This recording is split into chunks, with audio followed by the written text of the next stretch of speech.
Welcome to the Water Society. I'm Ann Bryant, and this is a podcast about people on the water. My guests tell me stories, and you get to listen in. This special recording is also being released on my YouTube channel, From Pine to Palm, with a modified slideshow from Tasker Funeral Home as a visual accompaniment. I look forward to bringing you so much more in 2025 as I recover from the complicated year that was 2024. Thank you for subscribing and supporting. My father's stories about his time in the Coast Guard gave me a glimpse of a side of him that I had never seen for myself, because we didn't travel abroad together. You're about to hear my dad remembering some things about his time in the U.S. Coast Guard, and I recorded this on October 2nd, 2024. He recalls drifting along the North Atlantic Current with National Weather Service scientists aboard, a description of the Northeast fishing fleet approaching like a city afloat, lighting matches over little vents coming out of Vesuvius during a 3-day journey around parts of Italy, and renting mopeds and swimming here and there on some Caribbean island, and more. Some I had heard before, but there are a few here that I was hearing for the first time. I hope you enjoy hearing his voice. I sure do. My father died on November 14th, 2024, after just a couple of weeks of hospice care, due to complications related to renal cell carcinoma. It's a disease that began in his kidney and that capable oncologists kept at bay in other parts of his body as it spread. All told, it was about a 10-year journey. You can hear in this recording that his tongue is affecting the clarity of his speech, likely a side effect of radiation administered at the base of his skull. He also had a serious short-term memory problem, causing him to forget some words when he went to look for them in his brain. This afternoon he seemed particularly lucid, so I hit record as I heard the first few words of a familiar yarn. This is a vocal record, one Riderman's account of what it was like to serve aboard the U.S. Coast Guard cutter Duane. There are some cuss words in here. The apple doesn't fall far from the tree. No way on. So your engines are on, you have lights, generator power, stuff like that. But you have no forward motion energy. The screws aren't turning. Right. So you have no steerage, you know? You don't have any way on, so that also means you don't have any steerage. No way on. You're drifting. Mm-hmm. And we would do that for hours at a time. We get out there, and then twice a day, we had 2 guys on board from the National Weather Service on board the ship. This was back in the mid-1970s. They didn't have dedicated weather satellites yet. Oh. So, in order to get data that could be used by the National Weather Service, they would send 2 National Weather Service guys on a Coast Guard boat every month to an area about 250 miles east of New Jersey. They called Ocean Station Hotel. And they'd send a whole freaking crew and a whole freaking boat load of people. And 2 National Weather Service guys to go out to a designated location and every day, couple of times a day, certain times, get to a certain location and drift. And they would send up weather balloons. Like I said, they didn't have enough weather satellites at the time. So we would send up a weather balloon. We, meaning me and the other radar men on board, inside what was called the Combat Information Center. We had an air search radar and a surface search radar. Manned 24 hours a day, 4 hours on, 8 hours off by 6 guys, 2-person on each team.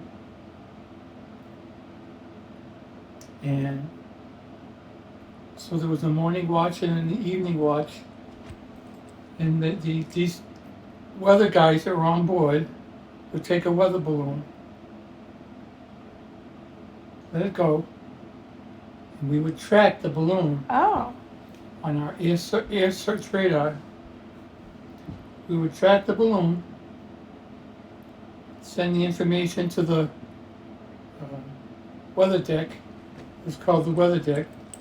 There was a little office down there on the second floor, Right. but it was the O1 deck. Main deck, O1 deck, O2 deck, and then the bridge deck, and then the flying bridge. So there was a little office in the back on the O1 deck, and these guys would do measurements in the water every day. Like temperature or current? Yeah, or... water temperature, and take water samples. And they would lower down. We had this thing that would go out, big arm, and we'd lower down this big net, cone net, and it would collect debris off the surface, tiny pieces, all kinds of stuff. It would lower it down. We would move forward at a pace where it can handle it. It was just a slow go.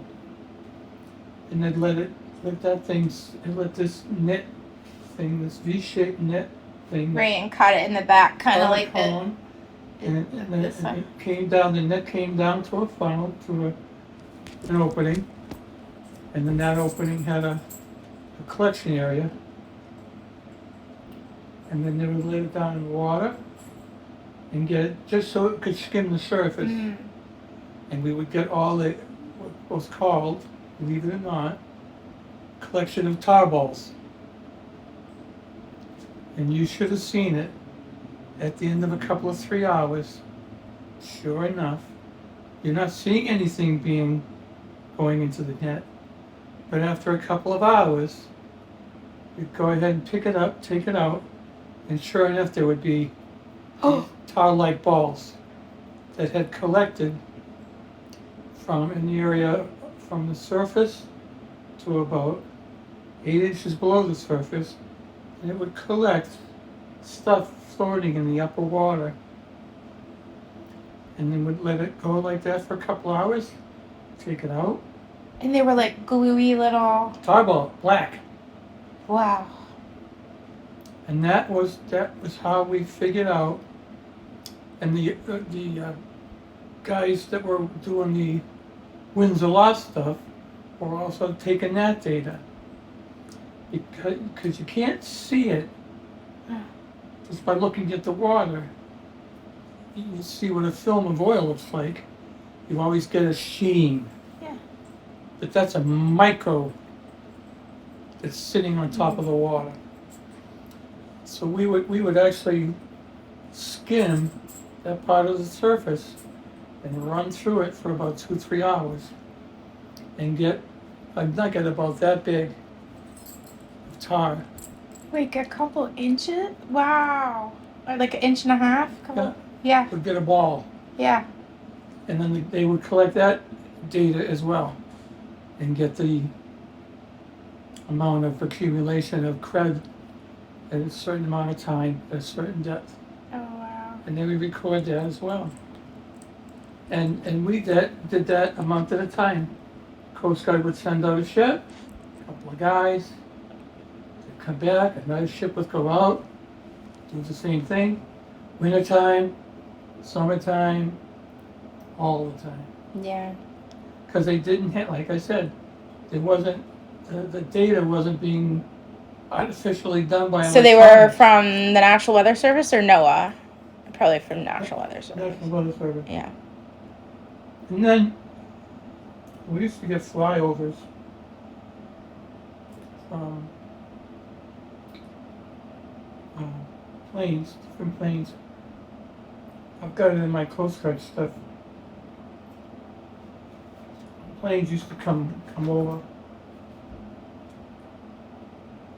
and they'd see our ship and they would come close aboard and take pictures of us.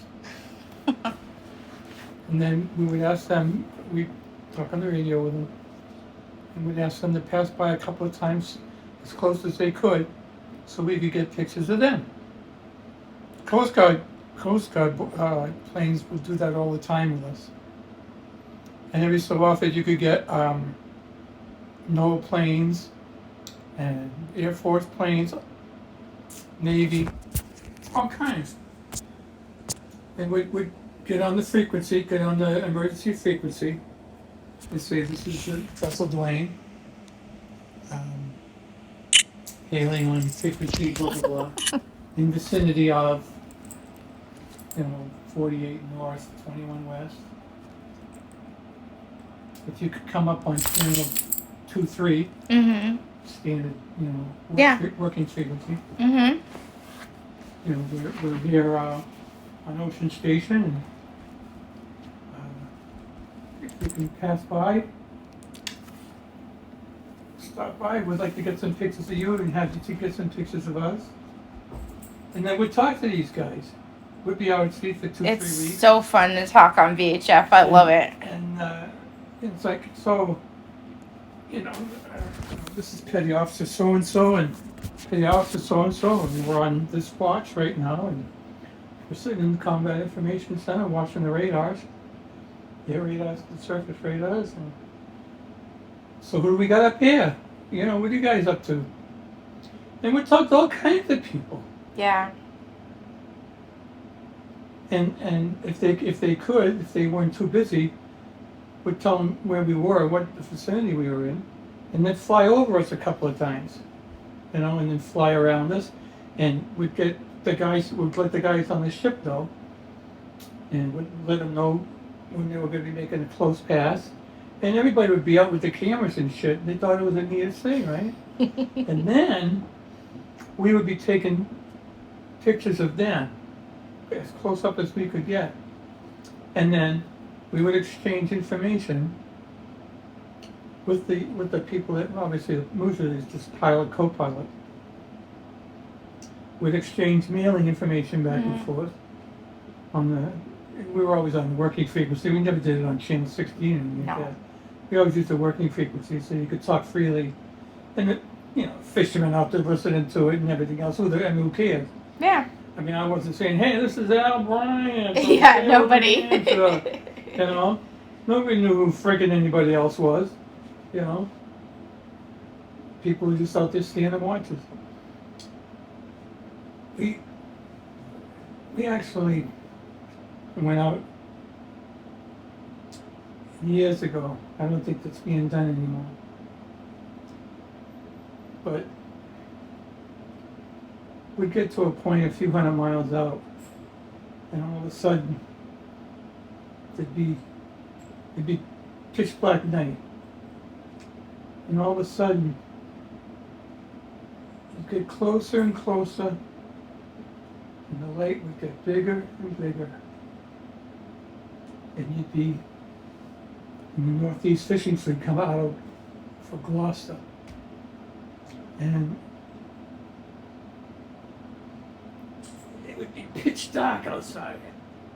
And then all of a sudden you get this, late at night. Like a city coming at you? Yeah. and it was the neatest thing. And then we'd see it, as soon as we saw it, it was like a glow coming, then we wouldn't tell the bridge what the hell we were doing. But we would flip the radar back and forth so that we would see further away. So the bridge would be thinking we were on a 10-mile scale, looking out for ships and stuff near us. We already knew there wasn't anything near us. So we would flip up and go to the 20, 30, 40, 50 mile scale. Because our radar was that good. Oh We wow. could go that far over the horizon. And would catch the location of the northern fishing fleet from Gloucester. And it was unbelievable.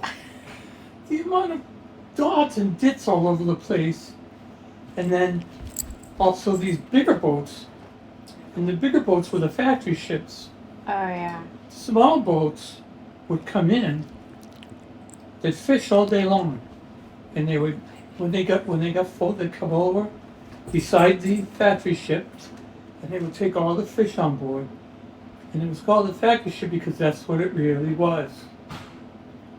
They would take the fish on board, cut it, fillet it, can it, put it in boxes, and put them in holds.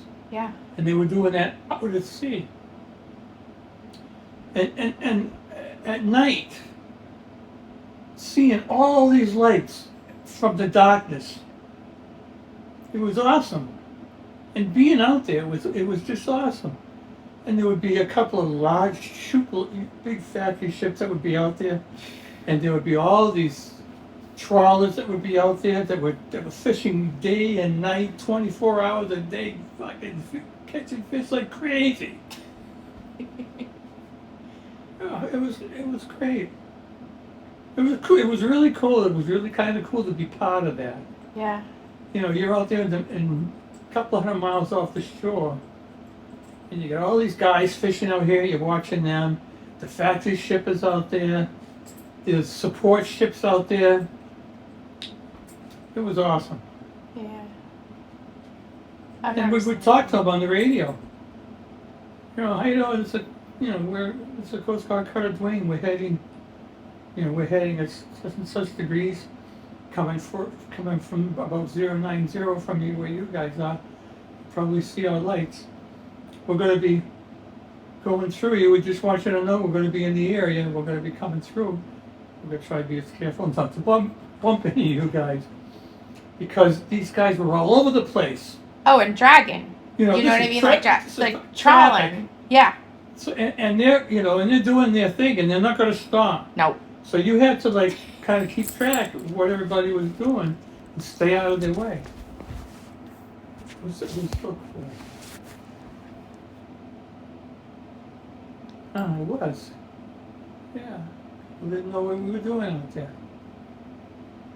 So there were fishery patrols that we would go out for. There were weather patrols, weather stations, winds aloft, tar balls. We did all kinds of shit. And then once a year we would go to Cuba. Guantanamo Bay. It's a big Navy base at Guantanamo Bay. Did you get to go ashore at Guantanamo Bay? Oh yeah.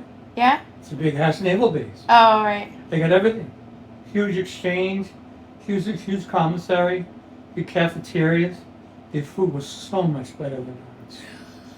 Oh. Navy food was so much better than ours. Well, you guys had that wet egg guy, so.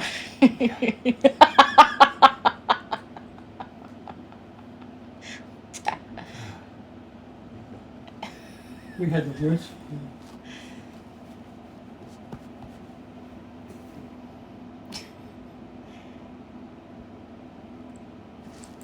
Yeah.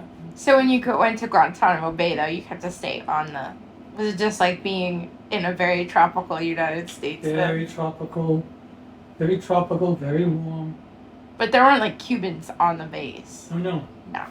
No, actually, they didn't get close to the base. Yeah. We had people on, big fence all the way around the base, and they patrolled both sides. There was a road that was right up against the fence on the outside, and there would be guys all day long. Back and forth. There were guys on the inside all day long. Back and forth. And then there was stationary, spent an awful lot of time at sea. So many feet along the fence. Shitloads of time at sea. Usually for the longest time we spent at sea was cadet cruise. And we would slowly go across to Portsmouth, England.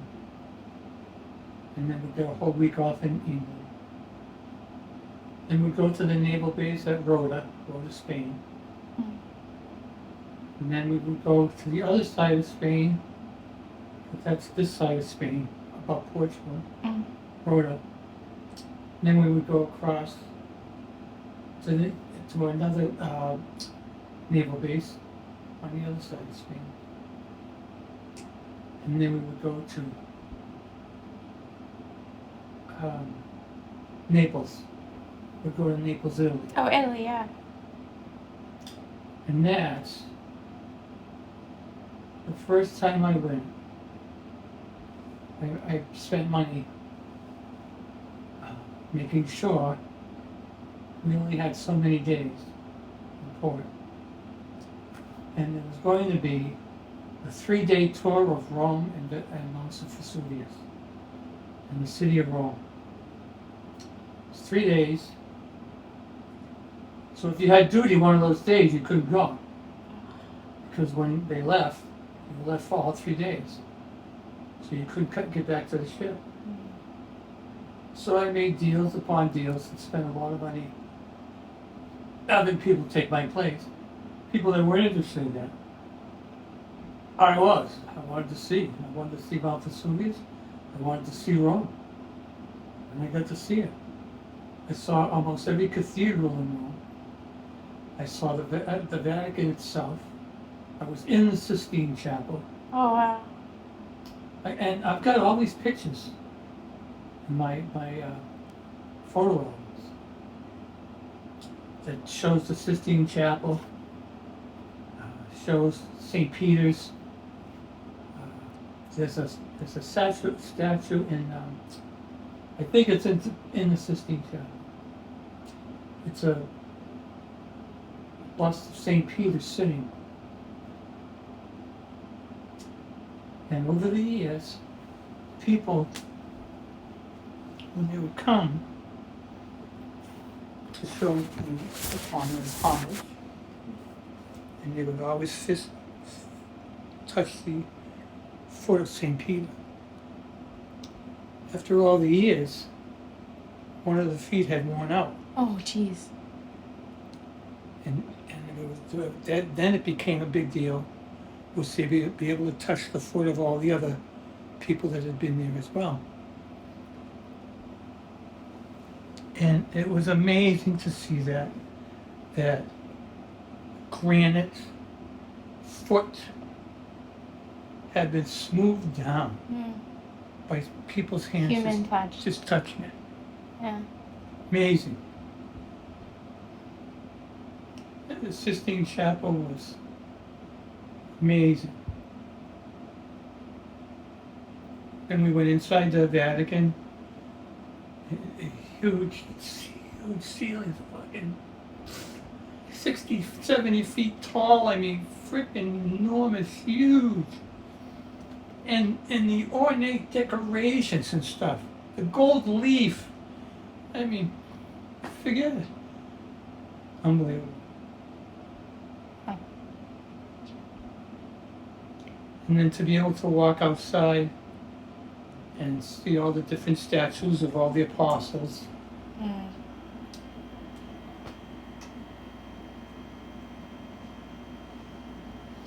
Yeah, it was something to be there. Now I then I kind of figured it out. I always wondered, why do people spend so much time and money going overseas, to look at statues and this and that or whatever. And then I figured it out when I got there. When you walk on Vesuvius, there's all these places where you can go and take a match, hold it over a little hole, and you can see there's smoke coming out. What? And yeah, because it's Vesuvius. There's all these little vents. What? And you can get up real close to the match and. The match will go? Oh, the gases would Oh. just. It was Awesome. Got to see a lot of stuff there here. Went to Florida first,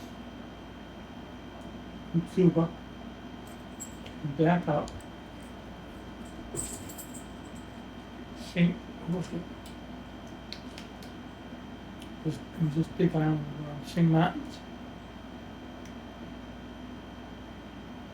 Oh, beautiful. Everybody got time, everybody that got time off from the ship.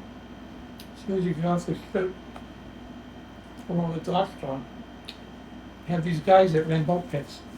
Oh yeah. Where is this now? In The Caribbean somewhere? Caribbean.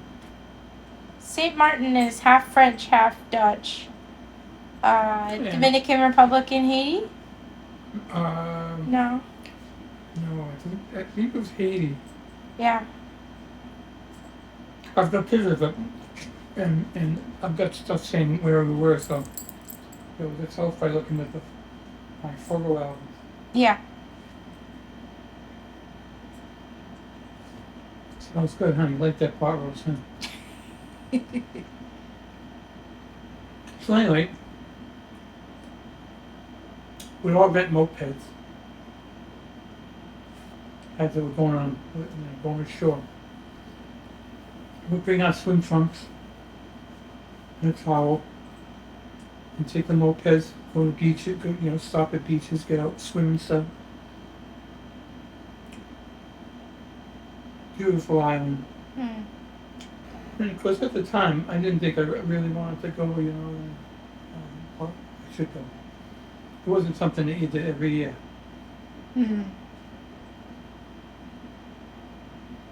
Because there were other ships that wanted to do that too.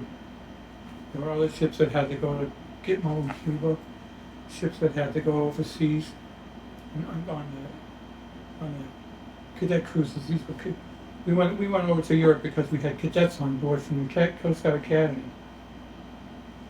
So the people that elected to stay were assigned to South Portland Station, and they would just work with the crews that. Oh, and then you have a regular work day. You're not doing the travel and you're not away from home. Yeah.